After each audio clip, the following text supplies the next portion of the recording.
गंजाम जिला जगन्नाथ प्रसाद रे पवित्र महाशिवरात्रि अवसर में समस्त शैवपीठ गुड़िक चलचंचल होता बेले गंजाम जिलार जगन्नाथ प्रसाद ब्लॉक अंतर्गत झाड़ाभूमि ग्राम पंचायतर तामनाड़ ग्रामर सर्वपुरातन रामेश्वर शैवपीठ चलचंचल होता। भक्त माने सकाळु सकाळु धूप दीप सह देवदेव महादेव को पूजा अर्चना करथिले। भक्त मानक गहली को दृष्टि रखी मंदिर में समस्त प्रकार सुरक्षा व्यवस्था करा जायथिला।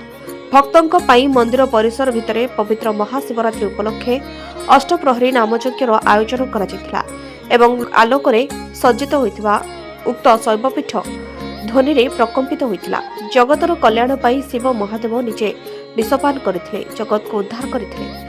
आस्था विश्वास पर्व महाशिवरात्रि उपलक्षे मंदिर कमिटी द्वारा निर्धारित समय महादीप उठा व्यवस्था होता बेले भक्त माने मानसिक धरी अखंड दीप जली मंदिर परिसर में बसिथिले। हजार हजार संख्यार श्रद्धालु से रामेश्वर शैवपीठ में ठाकुर को दर्शन करने सहित अष्टप्रहरी नामयज्ञ हरिनाम संकीर्तन कर प्रसाद सेवन करथिले।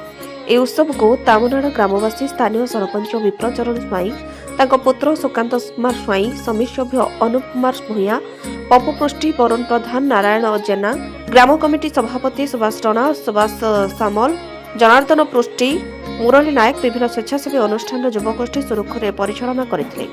गंजामरू रंजित जेना रिपोर्ट, श्री न्यूज।